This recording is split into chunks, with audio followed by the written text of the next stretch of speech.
So before your final year at Miami, there's a lot of conversations revolved around Shedeur Sanders. Obviously, I'm assuming you guys have a great relationship. Some of the clips you've seen and stuff like that. What is it like for you to have like this rivalry with Shedeur? I don't have a rivalry with him. That's my boy. So at the end of the day, this whole process, we thought me and him were going to be 1 and 2 the whole time. Whether he's 1, I'm 2. Whether I'm 1, he's 2. And so that's just always been, our mindset. It didn't go that way. I thought he was one of the better quarterbacks in the draft as well, even throughout college. A lot of stuff out there on him ain't really, the truth, just because they spin it different ways. Like they spin stuff about me different ways. But I mean, when he gets his chance, become a starter, I know he's gonna make the most of it. And I'm ready to get back to work with him, after the season, talk some more stuff to him. Cam Ward directly challenged the uneven standards applied to Shedeur Sanders, calling them inconsistent and unfair. By insisting that performance, not politics, guide evaluation, he shifted the discussion from one player to a league-wide problem. Sanders' treatment now serves as a test of how the NFL supports and evaluates emerging quarterbacks. I feel a special relationship, especially me. First getting to know him 5 years ago when I started working with him. But it did surprise me because he's a good quarterback. It doesn't get a lot of credit that he deserves. Especially the plays that he made in Colorado. A lot of quarterbacks in the country are making those plays. So when he gets this opportunity, I'm pretty sure he'll have it soon today. He'll make sure he'll make plays on the field. Cam Ward's public challenge to the treatment of Shedeur Sanders brought the issue into clear view. For months, discussion around Sanders has centered on his profile, major compensation, a prominent Nike deal, and the expectation to stabilize a struggling franchise. Rather than a standard evaluation of a top prospect, he has faced sustained skepticism from analysts, fans, and league voices. Ward's comments underscored that the standards being applied to Sanders diverge from those used with other rookies. By stating it directly, he did more than support another quarterback. He identified a broader problem in how the league responds to young players with significant visibility. The takeaway is direct. Assessments should reflect on-field performance and development, not external narratives. A generational talent. I'm gonna prove him right. I'm gonna prove him right, don't worry. Oh my God. An article came out today. I'm generational. So I guess it's article versus article. I like that you think that, man. But we all know the truth. What? Trav gonna be first? You generational, I'm legendary. That's cool. We can be legendary. Legendary, get their ass. We'll start going in like 5 minutes. Shedeur Sanders entered the league with more than a playbook. He brought a public brand, a family legacy, and expectations unusual for a first-year quarterback. Before his first regular season throw, he was already positioned at the center of attention. Rather than assess him on that reality and his on-field ability, many voices reduced him to marketing, treating visibility as proof of hype instead of performance. Cam Ward pushed back on that framing. His point was simple: judge Sanders by the same criteria applied to other rookies. With Sanders' resume, production, leadership, and composure, most first-year quarterbacks would be discussed as long-term cornerstones. The evaluation should be consistent, focused on development and results, not perception. This is the process with Shedeur, who I know is a buddy of yours, and how do you think both of you guys will end up doing in the league? I think we'll both end up being one of the best quarterbacks in the league. I just think the work that me and him are willing to put in, the relationship we have to constantly compete each and every day, to better our craft, for ourselves. I just think it's gonna end up paying off for us in the long run. Do you guys kid each other about who's going first, and how much does that matter to you? Yeah, we play around, we joke around with it. Really don't mean nothing. The draft pick will never mean anything. At the end of the day, you got to show whether you can prove each and every Sunday. You can't just do it 1 year. Disrespect shows up in two patterns. First, Shedeur Sanders is repeatedly framed through his father, Deion Sanders, as if lineage erases his own work. Discussion drifts to pedigree instead of what the film shows. Second, his visibility is treated with suspicion. His audience reach, partnerships, and ability to lift ratings are labeled hype rather than recognized as value. Instead of acknowledging that he drives demand and expands the stage for his team, critics call it an unfair edge. The result is a skewed evaluation. Star power is held against him while on-field production gets pushed aside. The standard should be consistent. Assess the tape and the development, not the last name or the attention it brings. Well, Ward were microfacts. Cam Ward's remarks went beyond defending Shedeur Sanders. They confronted how the league manages star power. The reality is simple. The NFL markets visibility, but resists it when a player doesn't follow the expected script. Rookies are supposed to be quiet, deferential, and grateful for limited leverage. Sanders arrived with leverage, brand reach, major endorsements, and confidence. And that presence was recast as entitlement. Instead of treating those factors as earned advantages, much of the commentary used them to diminish him. Ward called out that contradiction. The same influence the league sells to audiences is criticized when a young player exercises it. His point is a standards problem, not a personality dispute. Evaluate Sanders on his preparation, leadership, and results. Don't penalize him for having a platform or for using the leverage that the modern NFL itself helps create.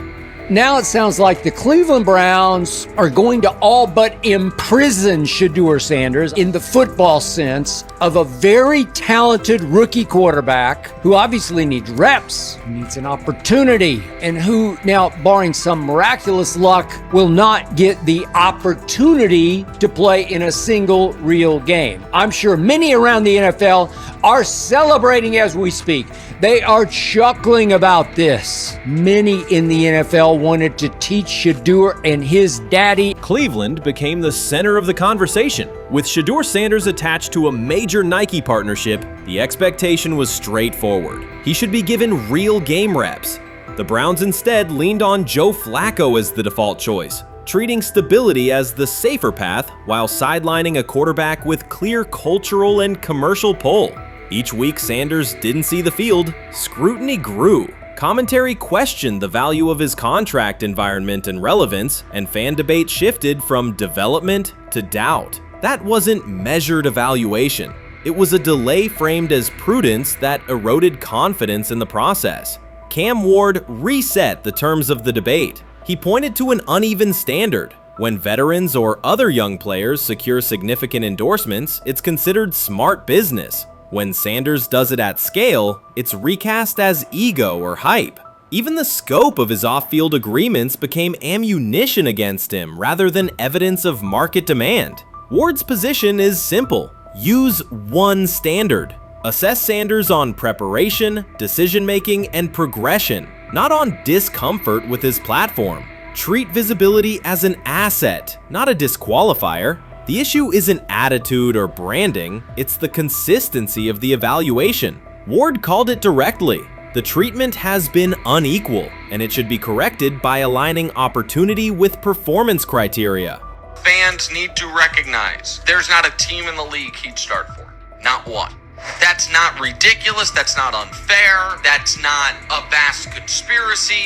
Shedeur Sanders fans are Angel Reese fans. They're just fair weather fans who don't really give a fuck about the sport.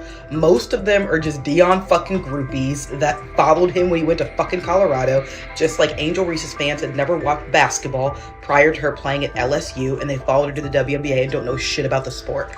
That's it. Now Dion fucking groupies are running around acting like, oh, this is payback to his dad. The timing is pivotal. Shedeur Sanders isn't trying to blend into the league's background. He's shaping the agenda. He drives debate segments, fuels short-form highlights, and moves merchandise at a pace most rookies never approach. By the metrics that define modern attention, he is the draw. Yet, a segment of observers continues to undercut him, not because of shortcomings on tape, but because of discomfort with how prominent he already is. Cam Ward put words to what many could see. Coverage around Sanders has been filtered through reaction to his visibility, rather than a clear read of his performance and growth. The market has already weighed in. Demand is real, not manufactured. Nike's record-level rookie endorsement aligned with that reality, signaling long-term value and cultural reach. This exposes a core contradiction. The NFL depends on star power to sell tickets, fill stadiums, and boost ratings, but it resists stars who set terms on their own. Visibility is celebrated until a player exercises it. The fix is straightforward. Apply one standard. Evaluate Sanders on preparation, decision-making, and results, and treat his platform as the asset it is. If the league benefits from his presence, its evaluation practices should reflect that same same reality, consistently and without penalty for scale. Shedeur Sanders does not depend on league promotion. He established his platform before the NFL and continues to expand it on his own terms. That autonomy challenges the status quo. Cam Ward's support was more than a defense of a teammate. It was a warning that if the league holds to outdated expectations, it risks falling behind the very players who drive audience attention and revenue. Claims that Sanders lacks real popularity ignore measurable facts. A large, active following, consistent merchandise demand, and sustained coverage across major outlets. Doubts about his standing as a quarterback overlook his college production and growth indicators. The pattern is familiar. Efforts to minimize him increase his reach. Each skeptical headline widens the spotlight, and each dismissive take creates more engagement. You cannot reduce a player built for visibility by arguing he should be less visible. The practical outcome is the opposite. Scrutiny becomes signal. Sanders is not merely enduring criticism, he is turning it into momentum, converting attention into leverage on and off the field. The 2025 NFL Draft was expected to be Shedeur Sanders' moment. Many projected him as a top 10 talent and a headline quarterback in one of the most discussed college football storylines in years. Instead of walking across the stage on the first night, he waited through 3 days without a call. There was no celebration, only silence. When the phone finally rang at pick no. 144 in the 5th round, it was the Cleveland Browns. With that selection, the financial outlook changed dramatically. The Sanders family believes this was not a typical draft slide, but the result of coordinated action. They are pursuing a $100 million lawsuit alleging collusion across parts of the league. In the months before the draft, Sanders was consistently discussed among the top quarterbacks in the class. Television and digital analysts praised his poise, accuracy, leadership, and command. Scouts highlighted a 74.1% completion rate, record-setting stretches at Colorado, and his rise from an HBCU star to a national figure. Consensus expectations placed him in the first round or early second. Draft night unfolded differently. As picks accumulated, there was little indication that his name would be called. The atmosphere at his private gathering shifted from anticipation to doubt. When the Browns selected him late on day 3, projections for his first contract dropped from an estimated range in the mid-$30 million to approximately $4.6 million, with corresponding reductions in likely endorsements and long-term positioning. According to Deion Sanders and others close to the family, this was not about performance, injury, or conduct. They argue it was coordinated. Attorneys were contacted immediately. The allegation is straightforward. Sanders' value was suppressed intentionally. The family's position is that this was a calculated decision within parts of the league, not an isolated set of evaluations. The legal claims focus on communications that, if authenticated, could be significant. Internal emails, text messages, and owner-to-owner conversations. The family's representatives contend that these materials show a deliberate effort to avoid drafting Sanders in early rounds based on perceived image concerns rather than football merit. One message reportedly under review framed the decision in branding terms. Drafting Shedeur would mean inheriting the Prime brand. The complaint asserts that this view led some teams to discourage others from selecting him unless necessary, not for film-based reasons, but to avoid perceived attention and external pressure tied to his family's profile. A related thread involves speculation about team fit and willingness to play for certain franchises. Past public comments by Deion Sanders were interpreted by some as signals of an Eli Manning scenario. The family's view is that these were strategic statements, not ultimatums. They argue that rather than engage in discussion, teams chose a passive approach, no direct rebuttal, reduced contact, and a collective reluctance to invest a premium pick. If phone records and written communications corroborate coordination, these items could become central exhibits. Media tone shifted as the draft neared. Coverage that had emphasized production and leadership began highlighting intangibles, interviews, and perceived coachability. Anonymous sourcing appeared in multiple outlets, with claims that Sanders skipped combine drills out of arrogance, bristled at film critique, or told one club, "Maybe I'm not the guy for you," after a tense session. A widely cited line, "Nobody wants a celebrity backup quarterback," was voiced by Colin Cowherd and circulated as shorthand for risk. The Sanders legal position is that these narratives did not arise organically, but reflected a coordinated leak pattern that undermined his market value. The family's contention is that this was primarily about control and compliance rather than football ability. They point out that Sanders did not fail a drug test, was not suspended, and did not produce poor athletic testing. His college resume included elite stretches and significant program elevation at 2 stops. The legal claim asserts that the league's power structure resisted a high-profile player aligned with a high-profile parent coach and an independent media presence. The allegation is that teams sought to avoid the perceived complexity that would come with selecting him early.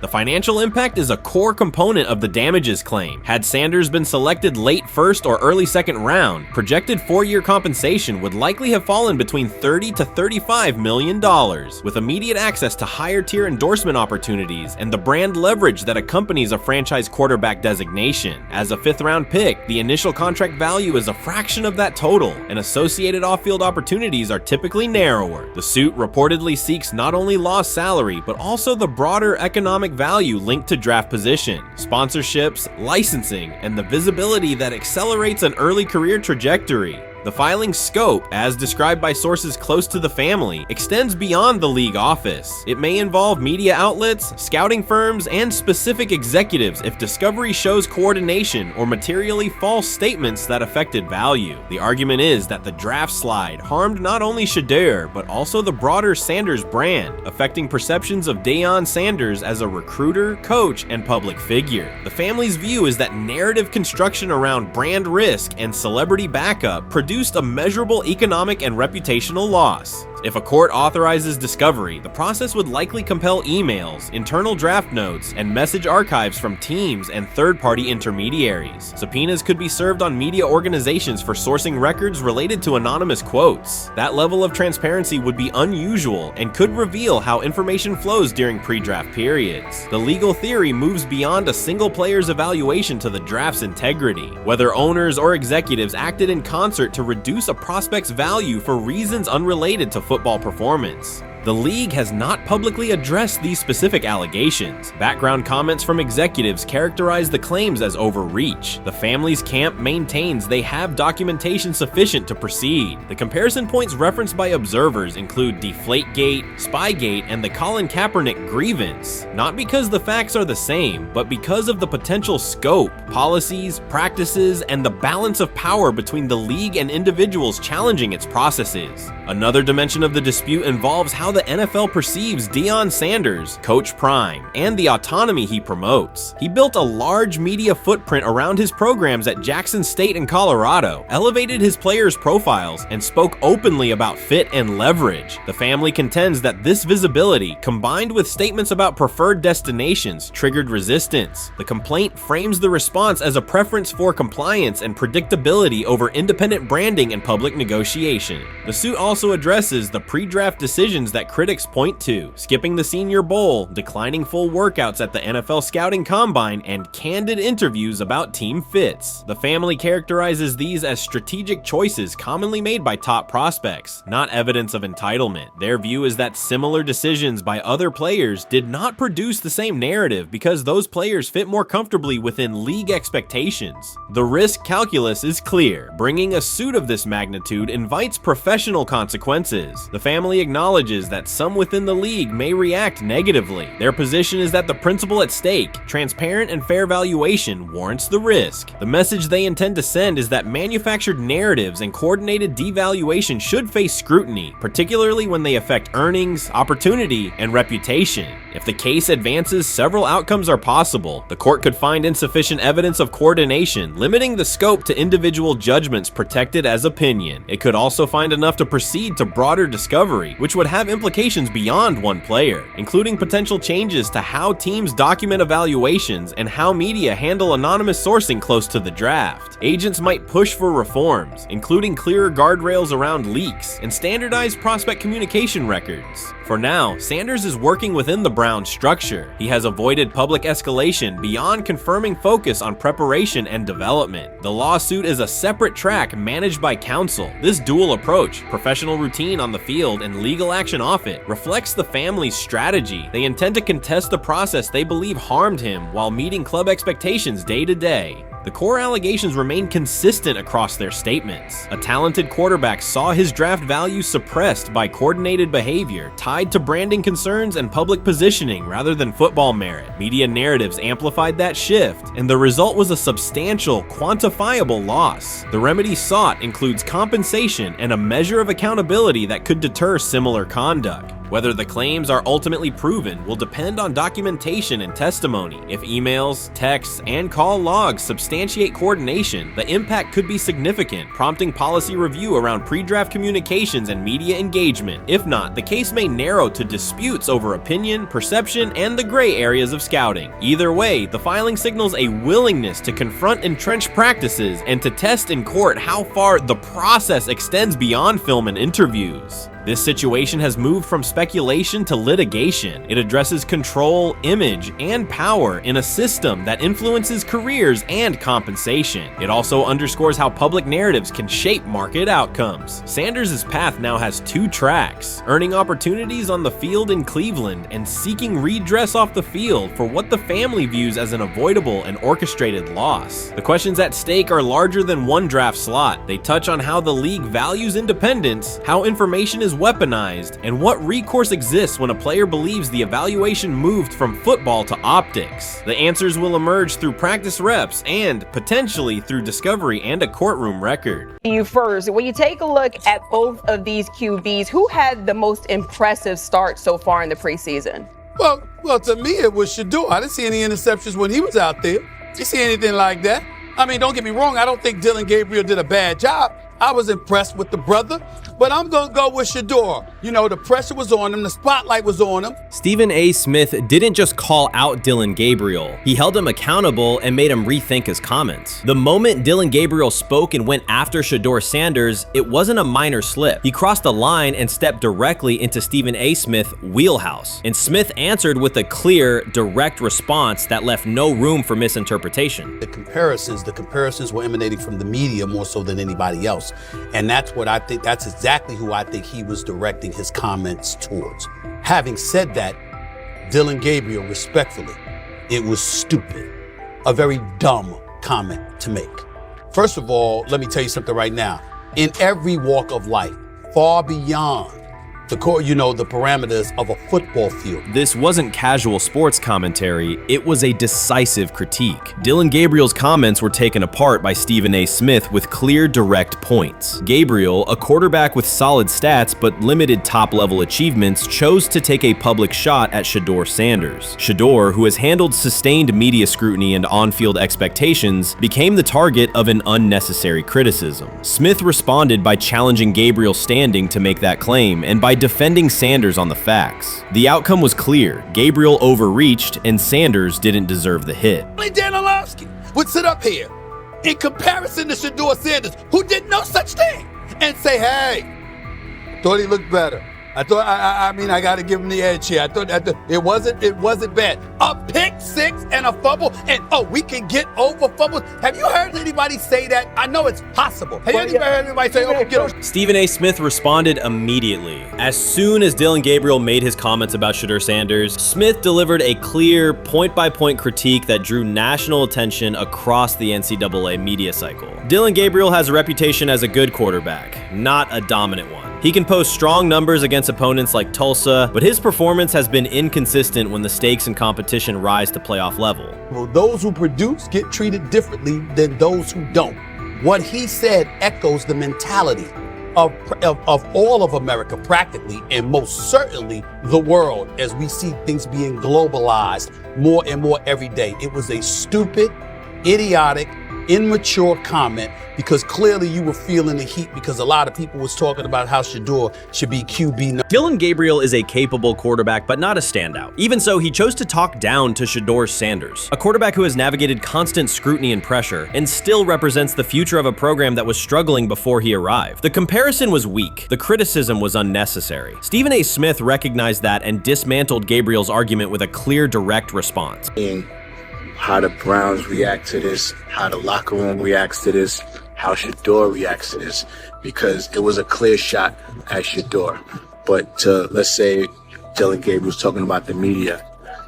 How could you be a brand new quarterback in the NFL And the first time you get behind a mic after your first game, you throw the media under the bus. That's out of arrogance. Stephen A. Smith excels in moments like this. When Dillon Gabriel made his remarks about Shedeur Sanders, Smith responded with a focused, direct critique. He questioned Gabriel's standing to make that claim, noting that Gabriel has transferred between programs and has not been a Heisman finalist. Without theatrics, Smith laid out why Gabriel's resume doesn't justify taking public shots at Sanders. Smith's point was clear. Targeting Shedeur Sanders, a quarterback central to his program's future and consistently under intense scrutiny, was misplaced. Gabriel's criticism lacked the substance to support it, and Smith methodically showed why. Today on his 42nd. I want you to be meaner. Birthday. That's number one. Number two, after the game, the Browns head coach Kevin Stefanski said there was a mix-up in the routes and that players were in the area that they shouldn't have been. Look at Stephen A's face. Look at Stephen A's face.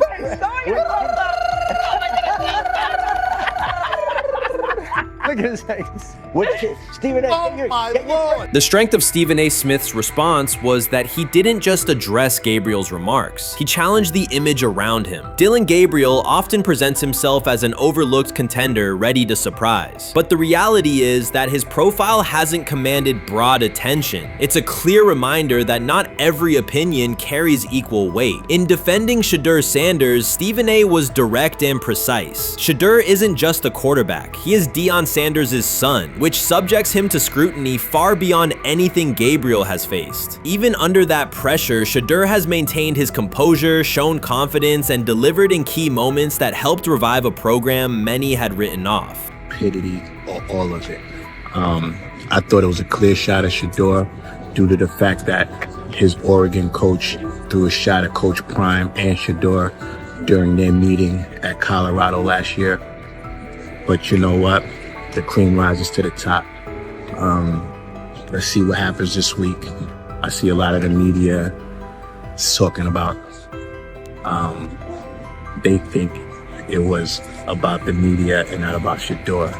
And I think that's a chess move. For Dillon Gabriel to take shots at Shedeur Sanders was a miscalculation. Stephen A. Smith made the mismatch clear. Gabriel's attempt to shame Sanders was unnecessary and counterproductive. You don't target Deion Sanders' son when Deion has turned Colorado into primetime television. It underscored that Dillon Gabriel has often played with a chip on his shoulder because the spotlight hasn't followed him. He has been around long enough to compile numbers but not to earn broad respect. That's why going after Shedeur was misguided. Sanders, despite ups and downs, drives headlines. Gabriel's most notable headlines have been his transfers. Stephen A. Smith pressed that point without hesitation, challenging Gabriel's standing and leaving his argument looking like a forced throw that turns into a pick six. You know what? Still needs to thank me a little bit more for that restaurant I treated him and his family to because it was big time and stopped embarrassing me by going places and trying to use coupons. That's how pathetic he is. The point is that yeah, a pick six and a fumble is usually considered a bad day. Stephen A. Smith didn't need to raise his voice to make the point. He presented Dillon Gabriel as a player whose talk outpaces his resume and defended Shedeur Sanders with clear comparisons. That's why he called Gabriel out so directly. The comparison wasn't just unfair, it was forced. Now look at Gabriel's record. The numbers are solid and he can win against average defenses, but the resume lacks defining markers. There's no sustained Heisman contention, no late season surge that reshaped the national picture, and no postseason moment that cements a legacy. The track record reflects steady production, not top-tier impact. That's the gap Smith underscored. Gabriel's criticism of Shedeur Sanders wasn't supported by what he has accomplished, while Sanders continues to carry a program under constant scrutiny. Let's see someone who step up and make some plays out there. Ain't no way. Gabriel Ain't no way. He not built like that. No way. And this one is picked off and going back the other way. Oh my God, why did he stop playing? Now it's a foot race. And that is that. They told me bust out my AP, perfect timing. H-shot, we about to get legendary. Shedeur star the next game, baby. Shout out Dylan though, you know what I'm saying? Bro, I love you, my heart. What am I bigger than cheese, bro? You know what I'm saying? But Shedeur got it. Shedeur Sanders is a national brand who draws viewers for both performance and result. Dylan Gabriel's attempt to diminish him read as resentment. And Stephen A. Smith called out the insecurity and lack of awareness directly. Colorado under Deion Sanders is prime time, and Shedeur sits at the center of that spotlight. If Gabriel expected the sports world to agree while he took a shot at Shedeur, he misread the moment. Smith dismantled the argument and questioned the credibility behind it. Gabriel will move on. He'll keep playing, give interviews, and have fans, but this exchange will trail his media profile as a reminder of a misstep. It's a clear example of a resume that doesn't justify taking public aim at a quarterback carrying that level of scrutiny and responsibility. For the Cleveland Browns preseason game today is that the way that some white folks watched Shedeur Sanders last week is the way that some black folks were watching Dylan Gabriel today. And it's not Dylan Gabriel for Dylan Gabriel's sake. Most folks don't have a problem with Dylan Gabriel. It's what he represents, which is the disrespect of a black person for no other apparent reason than they are a confident black person. Dylan Gabriel thought he was aiming up. Instead, he was placed back among quarterbacks who are good but not great. Stephen A. Smith made the central point. Dylan Gabriel doesn't shape the conversation. Sports are about narrative as much as numbers, and Gabriel's story doesn't move the culture, while Shedeur Sanders does. Smith highlighted that contrast clearly. By the end, Gabriel's credibility had taken a measurable hit. The critique was decisive and sent a broader message to any player considering public shots at Shedeur Sanders. If you step into that debate, you will be held to a higher standard and your resume will be tested. Dylan Gabriel learned that the hard way. Rich Eisen addressed the armchair analysts and online critics head-on. Shedeur Sanders just received his opportunity, and the backlash arrived immediately. Eisen responded with a clear, point-by-point case explaining why the criticism misses the mark. If you thought Shedeur's rise was rapid, Eisen's analysis puts it in proper context. Here's what he laid out on air. Already speaking in Cleveland high schools. Weekend after, flying out immediately to get to work. But his character's terrible, right? You know, and listen, oh, he interviewed bad, you know. According to who? The New York Giants? No offense, Bert. The same New York Giants that gave Daniel Jones a huge contract and let Saquon Barkley out the door. That's the intel we're trusting here. That was for him to celebrate. He just made. I mean, look, he put in work in college. He had the privilege of being coached by his father, which we all would love and do. Turned around not one but two programs in college football, and then literally for any athlete, being drafted at the highest level is a success story in itself. Rich Eisen delivered a direct response to the critics. He addressed the online claims reducing Shedeur Sanders to Deion Sanders' son instead of evaluating him as a quarterback on merit. Eisen challenged those assumptions and refocused the discussion on performance, preparation, and opportunity. Say Kenny Pickett had strained his hamstring. Shedeur, they say his first day in pass, 9 for 9, 2 touchdowns, no interceptions. Really was just hating on this young guy. Within minutes, Rich Eisen delivered a structured breakdown, addressing each claim with evidence and dismantling weak narratives through clear analysis. He replaced speculation with data and kept the focus on what matters: decision-making, accuracy, leadership, preparation, and game management. The reality is simple. Shedeur Sanders was not given this opportunity. He earned it through performance and consistency against real competition. He accepted the role, met the standard, and handled the moment with professionalism and urgency. No shortcuts, no favors, just results and readiness. Eisen's point was direct. Evaluate Shedeur on his work, not assumptions, and acknowledge that he has justified the opportunity on the field. I've done it at 2 locations already, so it's simple. So that's why when people say I'm not, you know, one of the top quarterbacks or the top quarterback, is what are y'all going based off of? Because I did it year after year after year, and you see the progression. So it's like, obviously, it got to be some type of external hate that you have for the family, for the last name, for anything, because I know I proved myself. While many were still debating whether he was NFL ready, Shedeur Sanders stepped onto the practice field and operated like a clear QB1, setting protections, controlling tempo, and executing the plan. The narrative that he is just flash, media attention, or his father's influence does not hold up against his work in installs, progressions, and situational drills. What he showed was composure, efficiency, and command of the offense. He processed quickly, protected the football, and delivered on-time throws, demonstrating preparation and control. I'm a firm believer. If I wanted Shedeur Sanders at 2, at worst at 33, of course I already think that he's better than other quarterbacks, because that's the type of talent. That's where I would have picked him at.